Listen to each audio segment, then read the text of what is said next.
We're in the early 2000s. Your dad just gave you a new game for the PlayStation. You get home, turn on the console, insert the disc, and instead of the game, this appears.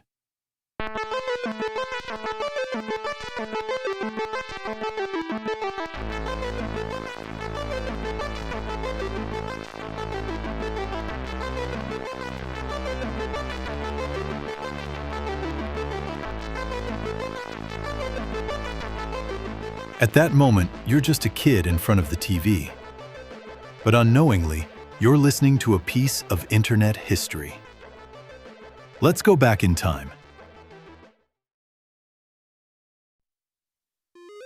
Technology was making huge leaps forward.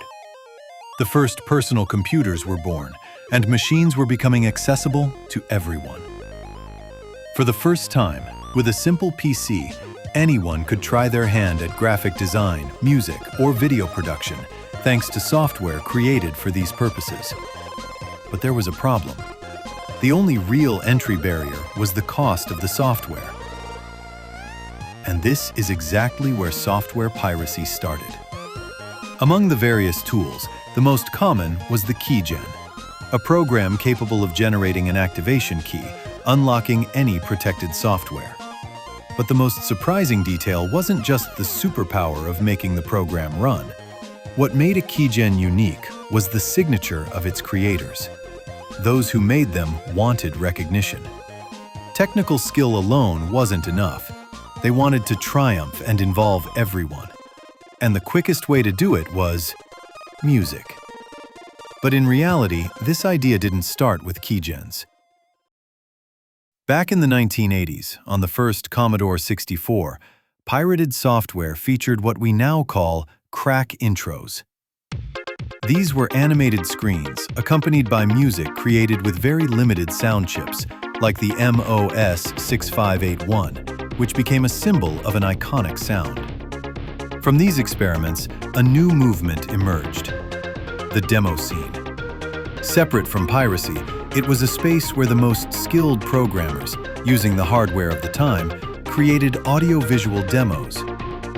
Works entirely composed of elements generated by humans and machines. Music remained a central element, and the style developed back then is the same one we'll see later in keygens. But how was this music actually created? It wasn't recorded audio files, but digital instructions given to a program called a music tracker, a true ancestor of modern DAWs. Each tracker worked with vertical tracks, where each row indicated which sample to play and in which pitch. Each channel represented an instrument: bass, drums, melody. Patterns combined to create the final sequence. This way, even with extremely limited hardware, it was possible to create complex, catchy, and enjoyable music. With the arrival of the internet, keygen music spread worldwide. Millions of people, often unknowingly, listened to it while opening a cracked program or a game downloaded online. The creators remained anonymous. The only thing known was the name of the cracker groups.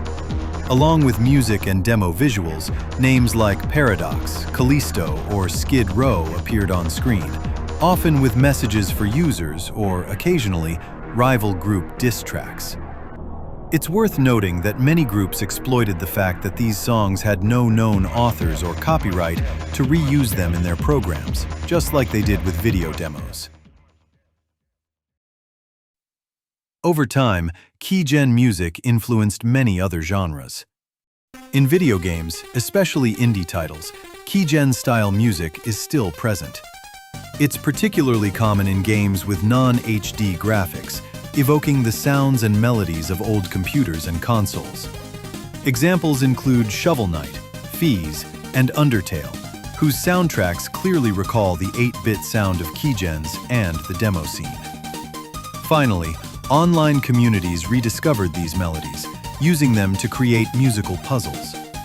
In the early days of YouTube, there were YouTube poops, humorous collages of famous videos or TV shows. The next step was adding music to these collages. This gave rise to YouTube poop music videos, parodies not created purely for humor, but as experiments in rhythmic and creative editing. The collages are synchronized with BPM and melodies, often taken from anime, video games, viral music, and, of course, keygen music.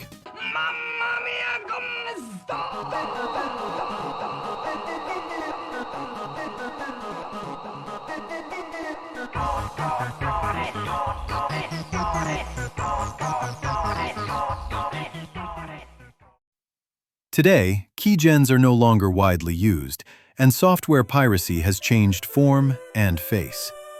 But the music lives on.